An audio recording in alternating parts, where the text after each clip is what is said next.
দাজ্জালের কি জন্ম হবে নাকি দাজ্জালের জন্ম হয়ে গিয়েছে? দাজ্জাল পৃথিবীতে জন্ম নিবে না, দাজ্জালের জন্ম কিন্তু হয়ে গেছে। দাজ্জালের জন্ম হয়ে গিয়েছে। বলবেন হুজুর, জন্ম যদি হয় তাকে আমরা দেখি না কেন? কেমনে দেখবেন? কারণ আল্লাহ তাআলা তাকে শাম কিংবা ইয়ামেনের এক অচিন দ্বীপের মধ্যে বন্দী করে রেখেছেন। আল্লাহর নবীজির জামানায় দাজ্জাল ছিল। দাজ্জালের কিচ্ছা বলে গিয়েছেন মুহাম্মাদুর রাসূলুল্লাহ সাল্লাল্লাহু আলাইহি।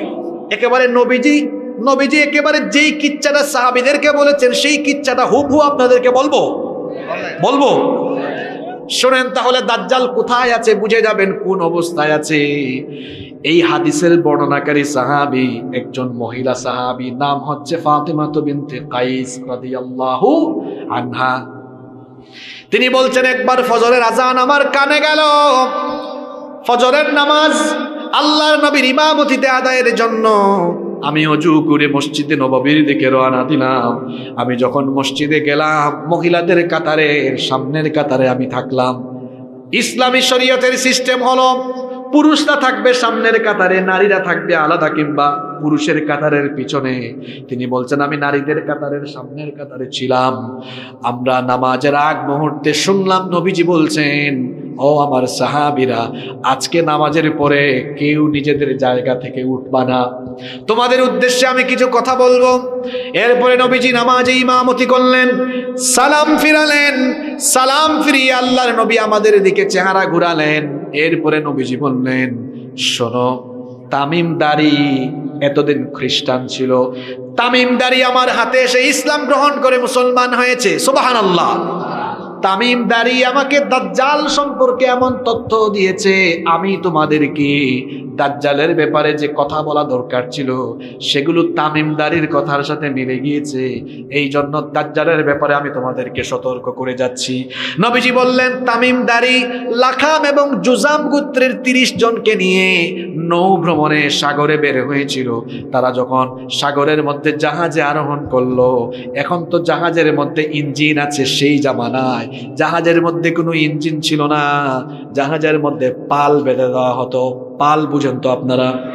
পাল বেঁধে দেওয়া হতো, বাতাসের চোটে জাহাজ চলতে থাকতো। নবীজি বলেছেন, তামিমদারি আমাকে বলেছে, তারা যখন পাল বেঁধে দিল বাতাসের তীব্র গতিতে, তাদের জাহাজ খুব দ্রুততার সাথে চলতে লাগলো। হঠাৎ করে তারা সামুদ্রিক ঝড়ের কবলে পড়ে গেল।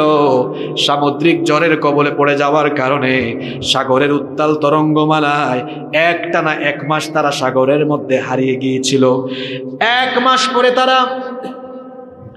মাস পরে তারা হঠাৎ একটা অপরিচিত অচিন দ্বীপে সূর্যাস্তের আগ মুহূর্তে তাদের জাহাজ গিয়ে অবতরণ করলো। তারা তখন সবাই মিলে ওই অচিন দ্বীপের মধ্যে নামলো। নামার পরে কিছুক্ষণ তারা হাঁটলো, শুনতেছেন তো? হাঁটতে হাঁটতে কিছু দূরে গিয়ে তারা একটা অস্বাভাবিক প্রাণী দেখলো। এই প্রাণীর গায়ে এত বেশি লোম, অস্বাভাবিক লোম থাকার কারণে কোনটা তার শরীরের সামনের অংশ কোনটা পিছনের অংশ বোঝা যাচ্ছিল না। তারা জিজ্ঞেস করলো, তুমি কি? তোমাকে দেখতে এত ভয়ঙ্কর লাগে কেন? তখন সে বলল, আমার পরিচয় হচ্ছে আনাল জাসাসা। জাসাসা আরবি শব্দ, এটার অর্থ হলো গোয়েন্দা, গুপ্তচর। সে বলল, আমি হচ্ছি গোয়েন্দা, আমি হলাম গুপ্তচর। তারা তখন বললেন, অচিন এই দ্বীপে কোনো মানুষ নাই, কেউ নাই, কার গোয়েন্দাগিরি, কার গুপ্তচরগিরি তুমি এখানে করো? সে বলল, কিছুক্ষণ পরে টের পাবা, সামনে আগাও, আগাতে আগাতে দেখবা একটা ঘর দেখা যাবে, ওই ঘরের ভিতরে ঢুকবা। তারা এবার ওই ঘরের মধ্যে গিয়ে ঢুকলেন। ওই ঘরের মধ্যে গিয়ে দেখলেন অস্বাভাবিক কোকড়ানো চুল, প্রশস্ত ললাটের অধিকারী, অন্ধ কানা, বিরাট দানবাকৃতির এক লোক, তার হাত এবং পা শিকল দিয়ে বাঁধা। তারা গিয়ে বললেন, কি ব্যাপারে? তো অস্বাভাবিক আকৃতির এত ভয়ঙ্কর দানব, তোমার এই অবস্থা কেন? হাত পা বাঁধা কেন? তুমি কে? তোমার পরিচয় কি? সে তখন বলল, আমার পরিচয় দিব পরে, আগে বলো তোমরা কারা, তোমাদের পরিচয় দাও।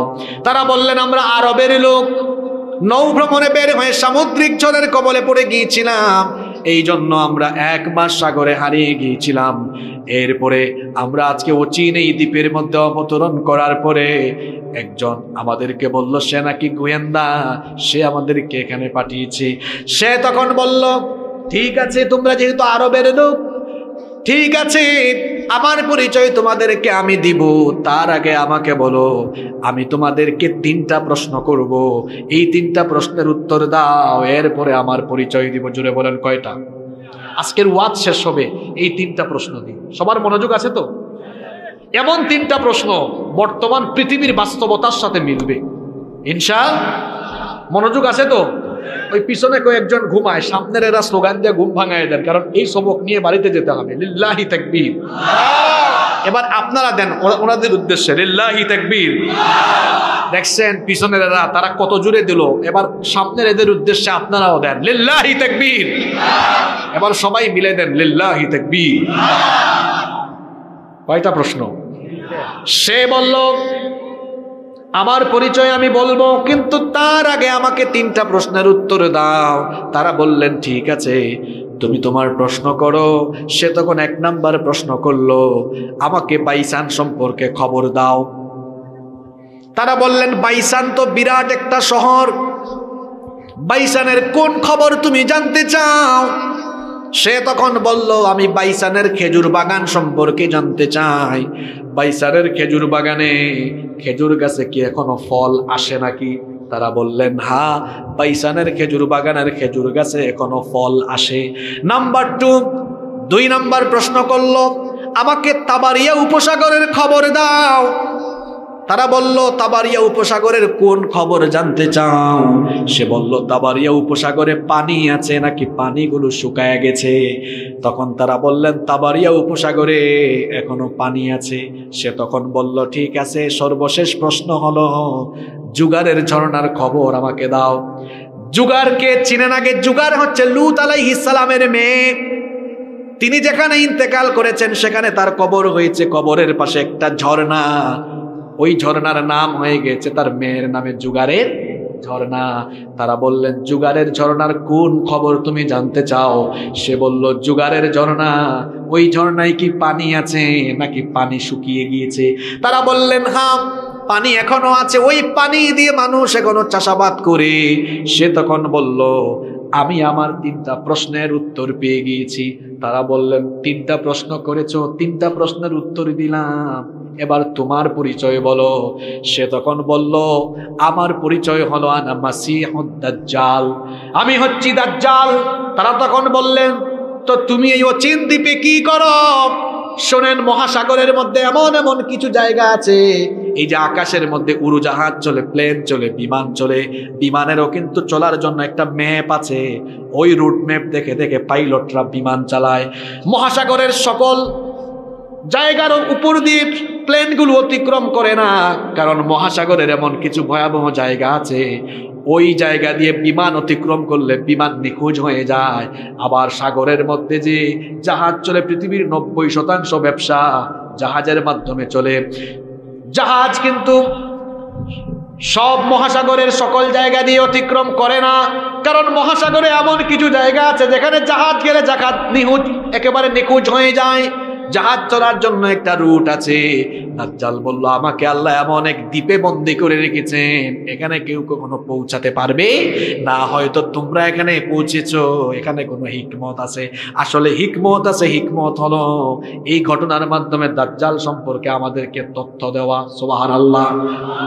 তখন তারা বললেন তো তুমি এখানে করো কি? তুমি কখন দুনিয়াতে আসবে? কখন তোমার আত্মপ্রকাশ ঘটবে?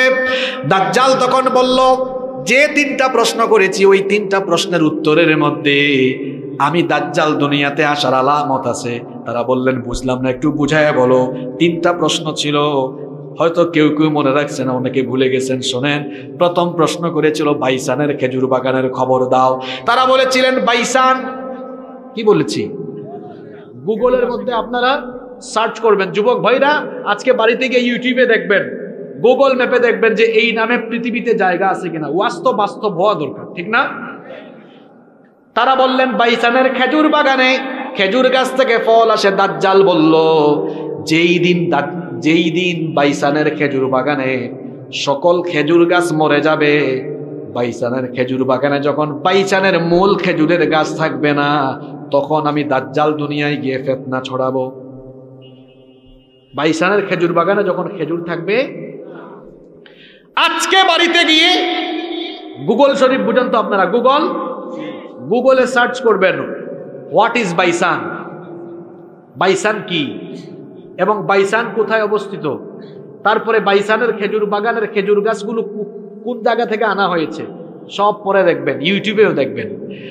বাইসানের খেজুর বাগানে বর্তমানে বাইসানের মূল খেজুর গাছ একটাও নাই। বাইসান ছিল ফিলিস্তিনের জায়গা, এটাকে ইহুদিরা দখল করে ফেলেছে। এখন বর্তমানে ইহুদিরা ওই জায়গাকে দখল করে ফেলেছে এবং ইহুদিরা বাইসানে মরক্কো থেকে কিছু খেজুর গাছ এনে লাগিয়েছে। তাহলে আমাকে উত্তর দেন, বাইসানের খেজুর বাগানের মূল খেজুর গাছ আছে? জোরে আছে? বাস্তববাদ শুনে যান। দাজ্জাল যে আপনার ঘরের দরজায় এসে কোরআন নাড়ছে, কিছুদিন পর নাড়ছে, তা আপনিই টের পাবেন। সে বলল অচিরেই বাইসানের খেজুর বাগানের কোনো খেজুর গাছে ফল আসবে না, তখন আমি দাজ্জালের আগমন হবে।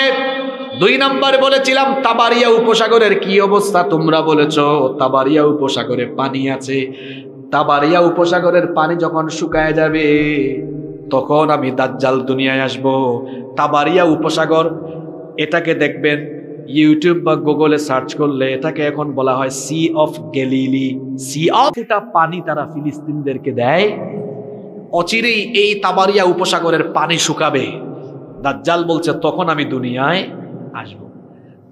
3 নম্বর সে বলেছে জুগারের ঝর্ণার কি খবর, তারা বলেছেন জুগারের ঝর্ণায় পানি আছে, কিন্তু বর্তমানে জুগারের ঝর্ণা, এই ঝর্ণায় 1 ফোঁটা পানিও, তার মানে দাজ্জাল দুনিয়াতে আসার দেরি আছে। জোরে বলেন। জুগার এটা কোথায়? এটাও ফিলিস্তিনে ছিল, ইসরায়েলের দখলদাররা দখল করেছে। আপনারা বলবেন হুজুর এই হাদিসে যে 3টা জায়গার কথা বলা হয়েছে, বাইসান, তাবারিয়া বা sea of Galilee, Beisan, sea of Galilee আর হচ্ছে জুগারের ঝর্ণা, 3টা জায়গা ইহুদিরা কায়দা করে দখল করেছে কেন? আচ্ছা, ইহুদি জাতির তথ্য নিয়ে যারা পড়াশোনা করেছেন তারা জানেন, ইহুদিদের ইতিহাস, ইহুদি কিন্তু কোনো ধর্ম না। ইহুদি কোনো ধর্ম, শোনেন তাইলে কোথার থেকে আসছে, মনোযোগ আছে তো আপনাদের? একটু 2-4 মিনিট লম্বা হয়ে যাচ্ছে আলোচনা, কষ্ট হবে আপনাদের?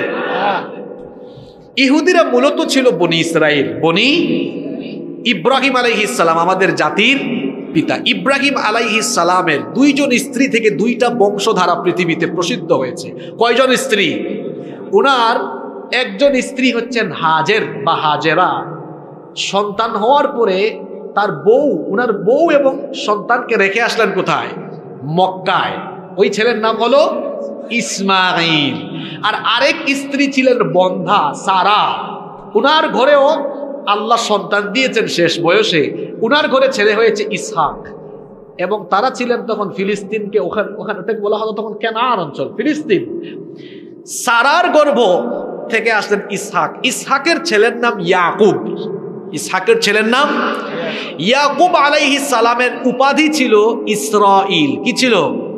ইহুদিরা তাদের স্টেটের নাম রেখেছে ইসরাইল। এই ইসরাইল এটা ছিল ইয়াকুব নবীর উপাধি। এটার অর্থ হলো আল্লাহর বান্দা। ইয়াকুব নবীর ছিল 12টা ছেলে। কয়টা ছেলে? 10 ছেলে এক ঘরের আর 2 ছেলে আরেক ঘরের। ওই 2 জনের মধ্যে একজন ছিলেন ইউসুফ, আর একজন হচ্ছে বিনিয়ামিন, আর বাকি 10 ভাই আরেক ঘরের। ওই ইয়াকুব নবীকে বলা হয় ইসরাইল বা ইসরাইল, আর তার সন্তানদেরকে বলা হয় বনি ইসরাইল। বনি ইসরাইল মানে হচ্ছে ইসরাইলের সন্তানগণ বা ইয়াকুব নবীর সন্তানগণ। এই 12 ছেলের মধ্যে এক ছেলের নাম ছিল ইয়াহুদা। এক ছেলের নাম ছিল কি? ইয়াহুদা। এই ইয়াহুদার বংশ থেকে পৃথিবীতে এক পর্যায়ে ইহুদি জাতির উদ্ভব হয়েছে। এটা কোনো মূলত ধর্ম না। এই ইহুদিরা শেষ নবীর এই ইহুদিরা তাদের মাসিহের অপেক্ষায় ছিল, তারা তাদের মাসিহকে চিনতে পারে নাই, তারা তাদের মাসিহকে হত্যা করেছে। আর খ্রিস্টানরা আর ইহুদিরা তারা মনে করেছে ঈসা নবীকে তারা মেরে ফেলেছে। আর আল্লাহ কোরআনে বলেছেন ঈসা নবীকে তারা শুলে চড়াতে পারে নাই, বরং ঈসা নবীর সুরত আল্লাহ আরেকজনকে দিয়েছেন, আর ওই লোককে তারা শুলে চড়িয়েছে। ইহুদি খ্রিস্টানরা আছে মিসা নিয়ে, আমরা আছি ঈসা নিয়ে। ইহুদি খ্রিস্টানরা আছে কি নিয়ে? মিস্টার মিসা নিয়ে, আর আমরা আছি ঈসা নিয়ে। ঈসা আলাইহিস সালাম মারা যান নাই, তাকে আল্লাহ আকাশে উঠায় রেখেছেন। কারণ ঈসা নবী দোয়া করেছিলেন, আল্লাহ আমাকে শেষ নবীর উম্মত বানিও। আল্লাহ তার দোয়া কবুল করেছেন। এজন্য আখিরি জামানায় দাজ্জালকে হত্যার জন্য আল্লাহ তাআলা ঈসা আলাইহিস সালামকে পাঠাবেন। সুবহানাল্লাহ। তো শুনেন, এই তিনটা জায়গায় ইহুদিরা দখল করেছে কেন জানেন? ইহুদিদের বিশ্বাস যে এই তিন জায়গার আলামতের সাথে দাজ্জালের আত্মপ্রকাশ সম্পর্কিত। তারা মনে করে দাজ্জাল তাদের ইমাম, ইহুদিরা মনে করে দাজ্জাল তাদের ইমাম, এবং তারা মনে করে এই দাজ্জাল আসলে তারা গোটা পৃথিবীর নেতৃত্ব পেয়ে যাবে, তারা গোটা পৃথিবী শাসন করবে। এটা তাদের স্বপ্ন। এই স্বপ্ন দুঃস্বপ্ন থেকে যাবে, কারণ এই দাজ্জালকে হত্যা করার জন্য আল্লাহ ইমাম মাহদী এবং ঈসা আলাইহিস সালামকে পাঠাবেন। আল্লাহু আকবার। আপনাদের কষ্ট হচ্ছে? 10-15 মিনিট থাকা যাবে না ইনশাআল্লাহ? কিচ্ছা তো শেষ হয় নাই এখনো। তো সে বলল, এই তিনটা প্রশ্নের উত্তর দিয়ে সে তার কি করলো? পৃথিবীতে আগমনের কথা জানালো। এবার এরা বললেন, তুমি পৃথিবীতে গিয়ে কতদিন থাকবা? কানা দাজ্জাল তখন বলল, পৃথিবীতে আমার অবস্থানের সময় হবে 40 দিন। জুড়ে বলেন কতদিন? আস্তে বলবেন না, জুড়ে বলেন কতদিন? 40 দিন। তবে আমার প্রথম দিন হবে 1 বছরের সমান, প্রথম দিন হবে 1 বছরের সমান, দ্বিতীয় দিন হবে 1 মাসের সমান, তৃতীয় দিন হবে 1 সপ্তাহের সমান, আর বাদ বাকি 37 দিন হবে স্বাভাবিক দিনের মতো। সাহাবীরা বললেন, ওগো আল্লাহর নবী, দাজ্জালের প্রথম দিনটা যদি 1 বছরের সমান হয়, তাহলে এত নামাজ আমরা কিভাবে পড়ব? নবীজি বললেন, অনুমান করে করে, ওয়াক্তগুলো অনুমান করে করে তোমরা নামাজ আদায় করে নিও।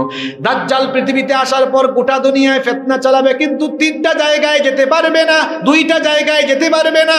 একটা হলো মক্কা, আর একটা হলো মদিনা। মক্কায় যখন ঢুকতে চাইবে ফেরেশতা ভাগায়া দিবে, মদিনায় যখন ঢুকতে চাইবে ফেরেশতা ভাগায়া দিবে। এই দাজ্জাল দুনিয়াতে এসে গোটা দুনিয়ায় ফিতনা চালাবে। দাজ্জালের সৈন্য হবে মোট 70,000। জুড়ে বলেন কত হাজার? 70,000 ইহুদি সৈন্য থাকবে, আর কিছু অজ্ঞ জাহেল মহিলা থাকবে। এই দাজ্জাল গোটা দুনিয়ায় যখন ফিতনা চালাবে, দাজ্জালকে হত্যা করার জন্য আল্লাহ তাআলা সাইয়েদনা ঈসা আলাইহিস সালামকে পাঠাবেন। কেমনে পাঠাবেন শুনেন। ইমাম মাহদী আলাইহিস সালাম,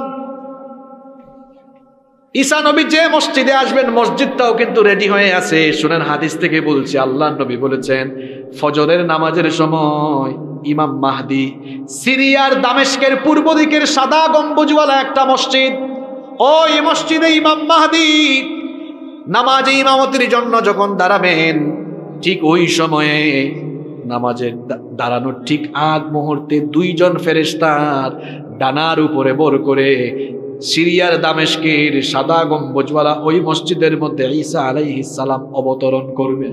সুবহানাল্লাহ। ইমাম মাহদী দেখেই চিনে ফেলবেন, দেখেই বলবেন, আহলান ওয়া সাহলান, আসেন, আপনার অপেক্ষায় আমরা ছিলাম, আপনি নামাজের ইমামতির জায়গায় দাঁড়ান। ইমাম মাহদী যখন এই কথা বলবেন, ঈসা আলাইহিস সালাম তখন বলবেন, না, আপনি ইমাম, আপনি হচ্ছেন গোটা দুনিয়ার মুসলমানদের খলিফা, আপনি ইমামতি করেন, আমি মুক্তাদি হব। নামাজ আরম্ভ হয়ে যাবে। ওইদিকে দাজ্জাল তার 70,000 ইহুদি বাহিনী নিয়ে ইমাম মাহদীকে হত্যার জন্য সিরিয়ায় আসতে থাকবে। আস্তে আস্তে ওই সাদা গম্বুজওয়ালা মসজিদের বাহিরে চলে আসবে। দাজ্জাল তো আর জানে না, তার জমদূত হয়ে দুনিয়াতে ইতিমধ্যে চলে এসেছেন ঈসা ইবনে মারইয়াম। সুবহানাল্লাহ। নামাজের শেষে ঈসা আলাইহিস সালাম বক্তব্য দিবেন, বলবেন, নামাজের শেষে ঈসা আলাইহিস সালাম বক্তব্য দিবেন। ঈসা আলাইহিস সালাম বলবেন, সবাই প্রস্তুত হও, দাজ্জালকে আর দুনিয়ায় রাখা হবে না, এই দাজ্জালকে হত্যা করার জন্য আল্লাহ আমাকে পাঠিয়েছেন, রেডি হও। এমন সময় দেখা যাবে দাজ্জাল তার বাহিনী নিয়ে মসজিদের বাহিরে ঘেরাও করে ফেলেছে। ঠিক সেই সময় ঈসা আলাইহিস সালাম বের হবেন। ইমানদার কখনো অস্ত্র শস্ত্রকে ভয় পায় না। ইমানদারদের অন্তরে কেবল একজনের ভয় আছে, তিনি কি? ঈসা আলাইহিস সালাম বের হবেন মসজিদ থেকে। দাজ্জাল যখন ঈসা আলাইহিস সালামকে দেখবে, হাদিসে এসেছে নবীজি বলেছেন লবণ যেমন পানিতে গলে যায় ঠিক তেমনি ভাবে ঈসা আলাইহিস সালামকে দেখে দাজ্জাল গলে যাওয়ার মতো অবস্থা হবে। কিসের আর যুদ্ধ? দাজ্জাল তখন ঈসা নবীকে দেখে পালাতে থাকবে। ঈসা নবী দাজ্জালকে ধরার জন্য ঈসা নবী এবার ঈসা আলাইহিস সালাম তাকে ধাওয়া করতে থাকবেন। ধাওয়া করতে করতে করতে করতে করতে করতে তাকে গিয়ে ফিলিস্তিনের লুদ শহরে, এই লুদ ছিল ফিলিস্তিনের শহর, দখলদার ইহুদিরা এই শহরটাকেও দখল করে ফেলেছে। লুদ সিটি, ইউটিউবে গুগলে সার্চ করবেন লুদ সিটি, এটা দখল করে ফেলেছে এখন কারা? ইহুদিরা। আসলে ছিল ফিলিস্তিনের জায়গা, দখল করেছে এখন ইসরাইল। ওই লুদ শহরের কাছে নিয়ে যাবেন, বাবে লুদের কাছে গিয়ে ঈসা আলাইহিস সালাম তার বর্ষা দিয়ে দাজ্জালকে তিনি সেখানে কতল করবেন। আল্লাহু আকবার। একটু আগে যে বলেছি ফিলিস্তিন হবে আগামী দুনিয়ার মূল ক্যারেক্টার, মূল চরিত্র। আখিরি জামানায় যা হবে সব ফিলিস্তিনকে কেন্দ্র করে হবে। এখানেই মাহদি, এখানেই দাজ্জাল, এখানেই ঈসা আলাইহিস সালাম, এখানেই দাজ্জালের মৃত্যু। এটাই হবে গোটা দুনিয়া শাসন পরিচালনার হেড অফিস। সুবহানাল্লাহ। দাজ্জাল শেষ। দাজ্জালের 70,000 ইহুদি বাহিনীর অবস্থা কি হবে? ইমানদাররা তাদেরকে কচু কাটা আরম্ভ করবে। এই ইহুদি জাত জান বাঁচানোর জন্য দেয়ালের পিছনে আশ্রয় নিবে। আল্লাহর হাবিব বলেছেন এই ইহুদিদেরকে হত্যা করার জন্য ওই দিন আল্লাহ দেয়ালের জবানও খুলে দিবেন। দেয়াল তখন ইমানদার মুজাহিদদেরকে বলবে, হে আল্লাহর জন্য, হে আল্লাহর দিনের মুজাহিদ, আমার আড়ালে এক ইহুদি আছে, তাকে ধরো এবং হত্যা করো। আল্লাহু আকবার। গাছের আড়ালে আশ্রয় নিবে, গাছের জবান আল্লাহ খুলে দিবেন। গাছ বলবে আমার আড়ালে এক কাফির আছে, তাকে ধরে ধরে হত্যা করো। এইভাবে করে দাজ্জাল এবং তার বাহিনীকে শেষ করে দিয়ে গোটা দুনিয়ায় আবারও ইসলামের পতাকা বিজয়ী হবে। সম্মানিত ভাইয়েরা, কষ্ট হচ্ছে আপনাদের? আজকের মাহফিলে আসতে পেরে আপনারা সবাই খুশি না বেজার? কারা কারা খুশি একটু হাত তুলেন তো দেখি। মাশাআল্লাহ মাশাআল্লাহ। একটু হাত ভালো করে তুলেন না, এবার একটু নাড়াচাড়া মারেন। অনেক কষ্ট করছেন আপনারা, দীর্ঘক্ষণ ওয়াজ শুনতেছেন। হয়েছে হয়েছে, ঠিক আছে, সোজা করেন, একদম সোজা করেন, সোজা করেন। আচ্ছা দেখি আমার আজকের মাহফিলের সৈন্যবাহিনী কোথায়? আমাদের স্বেচ্ছাসেবক ভাইয়েরা চারিদিক থেকে ঘায়েল করে ফেলেন, ব্যাগ নিয়ে ঢুকেন। আর আপনারা কি করেন? হাতগুলা নামান, নামাইয়া পকেটে ঢুকান। মানুষের পকেটে ঢুকাইয়েন না, নিজের পকেটে ঢুকান। আর এই যে মসজিদের উদ্যোগে আজকের মাহফিল, মসজিদটার কাজ চলতেছে। নবীজি বলেছে মান বানা লিল্লাহি মসজিদান বানাল্লাহু বাইতান ফিল জান্নাহ। যে আল্লাহর ঘর, এই যে আপনারা উঠে যাচ্ছেন কেন? আমার তো কথা এখনো কিছু বাকি আছে। আপনারা কি মোনাজাত করে যাবেন না? পাবনার মানুষ তো ভদ্র মানুষ। হ্যাঁ আচ্ছা, গত বছর মাহফিলে ছিল, আপনারা বলেন তো এই বছর মাহফিলে নাই, কবরে চলে গেছে এমন কিছু মানুষ আমাদের এলাকায় আছে তো? আছে তো আগামী বছর তো আপনি না থাকতে পারেন। এটা জীবনের শেষ মুনাজাত। হাজার হাজার মানুষ এখানে এসেছেন। কার কার কার মাধ্যমে, যে কার হাতের জন্য যে দোয়া কবুল হয়? আমি তো গুনাহগার, কিন্তু আমি তো মুসাফির, সফর অবস্থায় দোয়া কবুল হয় বলেছেন মুহাম্মদ সাল্লাল্লাহু। কে উঠবেন না? আমার কিছু কথা বাকি আছে, মোনাজাত হবে এরপরে, তারপর আমরা উঠবো ইনশাআল্লাহ। একটা স্লোগান দেন, লিল্লাহি তাকবীর, লিল্লাহি তাকবীর, লিল্লাহি তাকবীর। যে ফিলিস্তিনকে নিয়ে এখন এত ষড়যন্ত্র, যে ফিলিস্তিনিদের উপর এত নির্যাতন, এই ফিলিস্তিনের ভূমি হবে আগামী দুনিয়া শাসনের মূল কেন্দ্রবিন্দু। সুবহানাল্লাহ পড়েন। যে দাজ্জাল এত ফিতনা চালাবে, বাবারা ভাইয়েরা, এই দাজ্জালের ফিতনা থেকে সবাই বাঁচতে চান তো? তা কিছু আমল শিখে যাবেন না আজকে আসছেন যে? হ্যাঁ, দাজ্জালের ফিতনা থেকে বাঁচার জন্য আমরা আমল করব 3টা। জোরে বলেন কয়টা? এই তো আপনারা অমনোযোগী হয়ে গেছেন। ব্যাগ নিয়ে যে যার ভাইয়েরা যাবে, এখানে ভাইয়েরা আছেন যাবে। আপনারা একটু মনোযোগ দেন, 5 মিনিট, এরপরে মোনাজাত হবে। বসেন, যারা দাঁড়িয়ে আছেন বসে যান, বিশৃঙ্খলা করবেন না। এই দাজ্জালের ফিতনা থেকে বাঁচার জন্য কয়টা আমল করব আমরা? দাজ্জালের ফিতনা থেকে বাঁচার জন্য 3টা আমল করবেন। নাম্বার 1, দাজ্জাল যেহেতু নিজেকে রব বলে দাবি করবে, এজন্য রবের পরিচয়গুলো ভালোভাবে জেনে নেবেন। রবের পরিচয় জানার জন্য তার অনেকগুলো গুণবাচক নাম আছে। যেমন আল্লাহর নাম হচ্ছে রহমান, আল্লাহর নাম হচ্ছে রহিম, আল্লাহর নাম হচ্ছে করিম, আল্লাহর নাম হচ্ছে সত্তার, আল্লাহর নাম হচ্ছে গফফার। এইরকম আল্লাহর 99টা নাম আছে। গুণবাচক নামগুলো জানবেন আর আল্লাহর দিন সম্পর্কে জানবেন, তাহলে দাজ্জালের ফিতনায় ফেলতে পারবে। দাজ্জালের ফিতনা থেকে বাঁচার জন্য 2 নাম্বার আমল করবেন। প্রত্যেক দিন, প্রত্যেক জুমার দিনে সূরা কাহাফ তিলাওয়াত করবেন। সূরা কাহাফের প্রথম 10 আয়াত এবং শেষ 10টা আয়াত মুখস্থ করবেন। আল্লাহর নবী বলেছেন, জুমার দিনে যারা সূরা কাহাফ তিলাওয়াত করবে, আল্লাহ তাআলা তাদেরকে দাজ্জালের ফিতনা থেকে বাঁচায়া দিবেন। 3 নাম্বার হচ্ছে, যখন আপনারা নামাজ আদায় করেন, নামাজে আমরা শেষ বৈঠকে তাশাহুদ পড়ি, দুরুদ পড়ি, দুআয়ে মাসুরা পড়ি। আল্লাহর নবী বলেছেন, দুআয়ে মাসুরার পরে 4টা বিষয় থেকে আল্লাহর কাছে আশ্রয় চাও। জুড়ে বলেন কয়টা?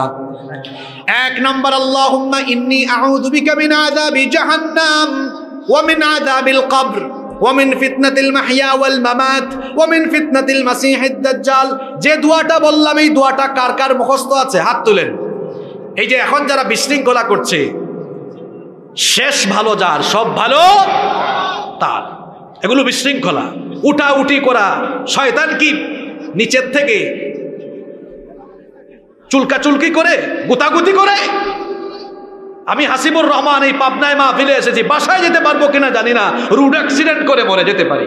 আপনি রওনা দিয়েছেন, বাড়িতে যেতে পারবেন কিনা এখানেই গজবে শেষ হয়ে যেতে পারেন। যে গুনাহ করেছেন, এই গুনার জন্য কি 10 মিনিট বসে কাঁদতে মন চায় না? শয়তান কি ভেতরকে এত কালো বানিয়ে দিয়েছে? কয়টা আমল বলছি? 3 এবং সর্বশেষ আমল বলছি। নবীজি বলেছেন, নামাজে তাশাহুদ, দুরুদ এবং দুআয়ে মাসুরার পরে এই দোয়াটা পড়ো আর 4টা বিষয় থেকে আশ্রয় চাও। আল্লাহুম্মা ইন্নী আউযু বিকা মিন আযাবি জাহান্নাম ওয়া মিন আযাবিল কবর ওয়া মিন ফিতনাতিল মাহইয়া ওয়াল মামাত ওয়া মিন ফিতনাতিল মাসিহিদ দাজ্জাল। এই দোয়াটা কে কে পারেন মুখস্থ? দেখি হাত তুলেন। অনেক কম। ফেনী, নোয়াখালী, লক্ষ্মীপুর এই প্রশ্ন করলে 100 জনের মধ্যে 90 জন হাত তুলে। পাবনার মানুষ এই দোয়াটা মুখস্থ করলেন না। এই দেখেন, আমল নাই, আমলের দিকে আমরা নাই। মাহফিল হলে দেখা যায়, মাহফিলে বসলে কথা শুনবে, আমল ভালো হবে, জাহান্নাম থেকে বাঁচার অনেক কথা শুনবে। মাহফিলে নাই, আছে কোথায়? মেলায়। এই মেলায় ভেলায় আমাদের সময় চলে গেল। এই দোয়াটা মুখস্থ করবেন। সবাই পারবেন? সংক্ষিপ্ত দোয়া।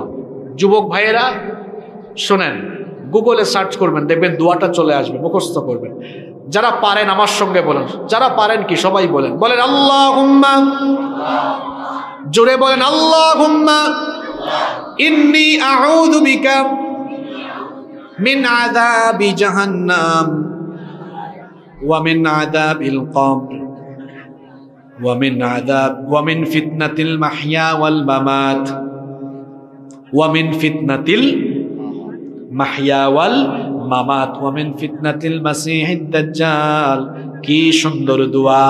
নবীজি শিখালেন, আল্লাহুম্মা ইন্নী আউযু বিকা মিন আযাবি জাহান্নাম, হে আল্লাহ আমাকে জাহান্নামের আযাব থেকে বাঁচাও। ওয়া মিন আযাবিল কবর, কবরের শাস্তি থেকে বাঁচাও। ওয়া মিন ফিতনাতিল মাহইয়া ওয়াল মামাত, জীবন মৃত্যুর ফিতনা থেকে বাঁচাও। 4 নাম্বার, ওয়া মিন ফিতনাতিল মাসিহিদ দাজ্জাল, দাজ্জালের ফিতনা থেকে আমাদেরকে বাঁচাও। বলেন আমিন। এই আমলগুলো করবেন। আর নিজেকে ঈমানের পথে পরিচালিত করার জন্য নামাজ, নামাজ, নামাজ, নামাজের কোনো বিকল্প। হুযায়ফা ইবনে আসিদ আল গিফারি রাদিয়াল্লাহু আনহু এই হাদিসের বর্ণনাকারী সাহাবী, তিনি বলছেন, ইত্তালাআন নাবিয়্যু সাল্লাল্লাহু আলাইহি ওয়াসাল্লাম আলাইনা ওয়া নাহনু নাতাযাকার। তিনি বলছেন, আমরা কয়েকজন সাহাবী মিলে একটি জায়গার মধ্যে আলোচনা করছিলাম। এমন সময় নবীজি আমাদের কাছে আসলেন। এসে নবীজি আমাদেরকে জিজ্ঞেস করলেন, মা তাযাকারুন, ও আমার সাহাবীরা, কি নিয়ে তোমরা আলোচনা করছো? আমরা তখন নবীজিকে জবাব দিলাম, নাযকুরুস সাআহ, আমরা কিয়ামত সম্পর্কে আলোচনা করছি, আল্লাহর হাবিব তখন বললেন, ইন্নাহা লান তাকুমা হাত্তা তারাউনা ক্বাবলাহা 10 আয়াত। আল্লাহর নবী বললেন 10টি ঘটনা ঘটবে না যতদিন কিয়ামত হবে না ততদিন। 10টি ঘটনা ঘটবে না যতদিন কিয়ামত হবে না ততদিন। জুড়ে বলেন কয়টা ঘটনা? 10টা। পাবনার মানুষ আসতে বলবেন না, জুড়ে বলেন কয়টা ঘটনা? 10টা। 10টা ঘটনা ঘটবে না যতদিন কিয়ামত হবে না ততদিন। কোন 10টা ঘটনা শোনেন? আল্লাহর নবী বললেন 1 নাম্বার হচ্ছে দুখান। কিয়ামতের আগে গোটা দুনিয়া ধোঁয়াশাচ্ছন্ন হয়ে যাবে, ধূম্রজাল হয়ে যাবে। ধোঁয়াকে আপনারা আপনাদের এলাকায় আঞ্চলিক ভাষায় কি বলেন? ধোঁয়া। নাম্বার 2 নাম্বার মাসিহুদ দাজ্জাল, দাজ্জালের আগমন হওয়া। 3 নাম্বার হচ্ছে ওয়াদাব্বা, জমিন থেকে একটা অদ্ভুত প্রাণী বের হওয়া। 4 নাম্বার হচ্ছে তুলু আশ-শামসি মিন মাগরিবিহা, পশ্চিম দিক থেকে সূর্য উদয়। নাম্বার 5 নাম্বার হচ্ছে নুজুল ঈসা ইবনে মারইয়াম, ঈসা ইবনে মারইয়ামের দুনিয়াতে অবতরণ করা। নাম্বার 6 ও ইয়াজুজ ওয়া মাজুজ, ইয়াজুজ এবং মাজুজ দুনিয়াতে এসে বিশৃঙ্খলা সৃষ্টি করা। নাম্বার 7 নাম্বার হচ্ছে খাসফুন বিল মাশরিক, পৃথিবীর পূর্ব দিকে একটা ভূমিধ্বস হওয়া। নাম্বার 8 নাম্বার হচ্ছে ওয়া খাসফুন বিল মাগরিব, পৃথিবীর পশ্চিম দিকে আরেকটা ভূমিধ্বস হওয়া। নাম্বার 9 নাম্বার হচ্ছে ওয়া খাসফুন বি জাজিরাতুল আরব, জাজিরাতুল আরবের মধ্যে আরেকটা ভূমিধ্বস হওয়া। 10 নাম্বার হচ্ছে তাখরুজুল নারুন তাখরুজু মিনাল ইয়ামিন তাতরুদুন নাসা ইলা মাহশারিহিম, সিরিয়ার ইয়ামেন থেকে, ইয়ামেনের একটা শহর থেকে আগুন বের হবে। ওই আগুন দুনিয়ার মানুষকে তাড়িয়ে নিয়ে হাসরের মাঠে একত্রিত করবে। তাহলে কিয়ামতের আগে মোট ঘটনা ঘটবে কয়টা? 10টা। জোরে বলেন কয়টা? 10টা। কিয়ামতের আলামতগুলো, লক্ষণগুলো হলো 2 প্রকার। কিছু আলামতকে বলা হয় আলামাতুস সুগরা, আর কিছু আলামতকে বলা হয় আলামাতুল কুবরা। আরবি বললাম, অর্থাৎ কিছু আলামত ছোট, কিছু আলামত বড়। কিয়ামতের ছোট ছোট আলামত প্রায় 131টা আছে। হাদিস গবেষকগণ এই হাদিসগুলো গবেষণা করে দেখেছেন, কিয়ামতের আগে ছোট ছোট যে আলামতগুলো পৃথিবীতে প্রকাশ পাওয়ার কথা, যে ফিতনাগুলো ঘটার কথা, সব ঘটে গিয়েছে। কোনোটা কয়েকবার রিপিট হয়ে গিয়েছে। আর কিয়ামতের যে বড় বড় 10টা আলামত, এই 10টা আলামত কিভাবে প্রকাশ পাবে জানেন? শোনেন, আল্লাহর হাবিব বলেছেন কিয়ামতের এই বড় 10টা আলামত হলো মালার দানার মতো। মালা বুঝেন আপনারা? আপনারা পাবনায় কি এটাকে মালা বলেন? আচ্ছা, মিল আছে তো আপনাদের সাথে আমাদের অনেক কিছু। সুতার মালায় দানা ঢুকানো হয়, দানা বা পুঁতি না? মাশাআল্লাহ, একটু সহযোগিতা করবেন আমাকে। পুঁতি। তো এই সুতার মালাটা যদি ছিঁড়ে যায় তাহলে পুঁতিগুলো কি থাকবে না? একটা একটা করে সব বের হয়ে যাবে, একটা একটা করে সব বের হয়ে যাবে। নবীজি বলেছেন সুতার মালা ছিঁড়ে গেলে যেমন পুঁতি একটার পর একটা পড়ে যায়, কিয়ামতের বড় 10টা ঘটনা একটা ঘটলে বাকিগুলো একটার পর একটা প্রকাশিত হয়ে যাবে। আল্লাহু আকবার। এই বড় আলামতগুলোর প্রথমটাই হলো দুনিয়াতে ইমাম মাহদির আগমন হওয়া। আপনারা কি ইমাম মাহদি আলাইহিস সালামের নাম শুনেছেন? আপনারা ভাবতে পারেন, হুজুর আজকে আমাদের মাহফিলে আপনি কোন বিষয়ে ওয়াজ আরম্ভ করলেন? একটু পরে বুঝবেন। পৃথিবীর বর্তমান বাস্তবতাকে সামনে রেখে আমার বাবাজান, যুবক ভাইদের কি করা দরকার এই মুহূর্তে, কেমন প্রস্তুতি নেওয়া দরকার, কিভাবে আমাদের দিনের পথে চলা দরকার, সেগুলো আমরা আজকের আলোচনা থেকে জানবার চেষ্টা করব ইনশাআল্লাহ। ইমাম মাহদি আলাইহিস সালাম পৃথিবীতে আসবেন, আপনাদের কি মনে কারো ডাউট আছে নাকি? কোনো সন্দেহ আছে? মাহদি হচ্ছেন কিয়ামতের আগে সকল কাফির, মুশরিক, বেঈমান, মুনাফিক, স্বৈরাচার এবং জালিমের জমদূত হয়ে দুনিয়ায় আগমন করে সকল জালিম শক্তিকে পৃথিবীর মাটির নিচে গেড়ে দিয়ে ইসলামের পতাকা তিনি উড়িয়ে দিবেন। নাম হচ্ছে ইমামুল, জোরে, ইমামুল। মাহাদি। পৃথিবীতে এই পর্যন্ত অনেকেই নিজেকে ইমাম মাহদি বলে দাবি করে ফেলেছে। এখন প্রশ্ন হচ্ছে আসল মাহদি চিনব কিভাবে? আসল মাহদির পরিচয় কি? তার বৈশিষ্ট্য কেমন হবে? আপনারা কি জানতে চান? বলেন। বড় হুজুর এগুলো বলে গিয়েছেন আগে, আমি তো ছোট হুজুর। বড় হুজুর হলেন মুহাম্মাদুর রাসূলুল্লাহ সাল্লাল্লাহু আলাইহি ওয়াসাল্লাম। যুবক ভাইয়েরা, আজকে যুবকরাই হচ্ছে আমার সম্বোধনের মূল জায়গা। তাই বলে বাবারা রাগ করবেন না, আপনাদের উদ্দেশ্য আমার কথা অনেক। যুব সমাজের উদ্দেশ্যে কথা বলার আজকে আরো অনেক বেশি দরকার, কারণ এই যুবকরা হচ্ছে ইসলামের সম্পদ। এই যুবকদের চরিত্র যদি নষ্ট হয়ে যায় তাহলে আমাদের মুসলিম উম্মাহ ক্ষতিগ্রস্ত হয়ে যাবে, আমাদের সমাজ ভেঙে যাবে। নৈতিক অবক্ষয় যখন দেখা দিবে তখন সমাজ রাষ্ট্রের কুপ্রভাব তার উপরে গিয়ে পড়ে যাবে। এজন্য যুবক ভাইদেরকে সচেতনভাবে শোনার জন্য আমি অনুরোধ করছি। আমরা সবাই মনোযোগী থাকতে পারবো তো?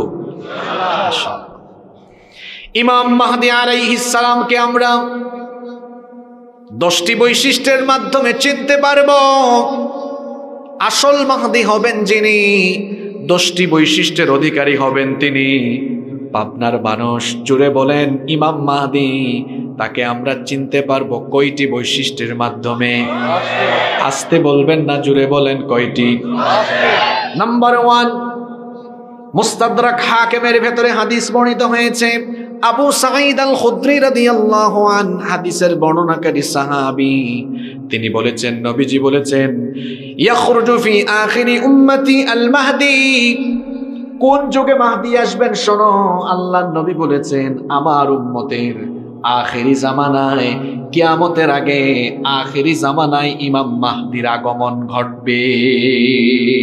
তাহলে ইমাম মাহদি আসবেন কিয়ামতের আগে, আখেরি জামানায়, শেষ জামানায়। বলেন তো আমরা কি এখন শেষ জামানায় আছি নাকি প্রথম জামানায় আছি? শেষ জামানায় ইমাম মাহদি আসবেন। নাম্বার 2 নাম্বার হচ্ছে ইমাম মাহদি কোন বংশের, কোন বংশ থেকে আসবেন শুনেন। আমাদের বাংলাদেশের কারো বংশ থেকে আসবেন নাকি? কোন বংশ থেকে তিনি আসবেন শুনেন। ইমাম আহমদ বিন হাম্বল তার মুসনাদের ভেতরে এবং আবু দাউদ শরীফে ওই হাদিস বর্ণিত হয়েছে। আল্লাহর হাবিব বলেছেন, আল মাহদিয়্যু ইতরাতি মিন ওয়ালাদি ফাতিমা। আল্লাহর নবী বলেছেন, আমার কলিজার টুকরা মেয়ে ফাতেমা, তার গর্ভ থেকে আমার কলিজার টুকরা মেয়ে ফাতেমা রাদিয়াল্লাহু আনহার সন্তানদের বংশধারা থেকে ইমাম মাহদির আগমন ঘটবে। তাহলে ইমাম মাহদি হবেন নবীজির বংশের। সবাই জুড়ে বলেন কোন বংশের? নবীজির কলিজার টুকরা মেয়ে ফাতিমাতুজ জাহরা রাদিয়াল্লাহু আনহার সন্তানদের বংশধারা থেকে তার আগমন ঘটবে। নাম্বার 3 নম্বর হলো ইমাম মাহদির নাম কি হবে, বাবার নাম কি হবে শোনেন। আল্লাহর হাবিব বলেছেন, লা ইয়াযহাবুদ দুনিয়া হাত্তা ইয়াবআসাল্লাহু রাজুলাম মিন আহলি বাইতি। আল্লাহর নবী বলেছেন, ততদিন পর্যন্ত দুনিয়া ধ্বংস হবে না, ততদিন পর্যন্ত দুনিয়ার ক্ষয় হবে না, লয় হবে না, যতদিন না আমার বংশ থেকে একজন এসে তামাম দুনিয়ার বুকে খিলাফত প্রতিষ্ঠা না করেন। তার পরিচয় কি হবে, নাম এবং বাবার নাম কি হবে? আল্লাহর হাবিব বলেছেন, ইউআতি ইসমুহু ইসমি ওয়াসমা আবি ইসমা আবি। তার নাম হবে আমার নামে, তার বাবার নাম হবে আমার বাবার নামে। আমার নাম হচ্ছে মুহাম্মদ, আমার নাম হচ্ছে আহমদ। মাহদি হয়ে যিনি আসবেন তার নাম হবে মুহাম্মদ, তার নাম হবে আহমদ। সবাই বলেন তো দেখি নবীজির বাবার নাম কি? আস্তে বলবেন না, জোরে বলেন, নবীজির বাবার নাম কি? আল্লাহর নবী বলেছেন, ওয়াসমা আবি ইসমা আবি। মাহদি হবেন তিনি, আমার বাবার নামও আব্দুল্লাহ, তার বাবার নামও হবে আব্দুল্লাহ। অর্থাৎ কিয়ামতের আগে ইমাম মাহদি হয়ে যিনি আসবেন তার নাম হচ্ছে মুহাম্মদ বিন আব্দুল্লাহ। সুবহানাল্লাহ পড়বেন না?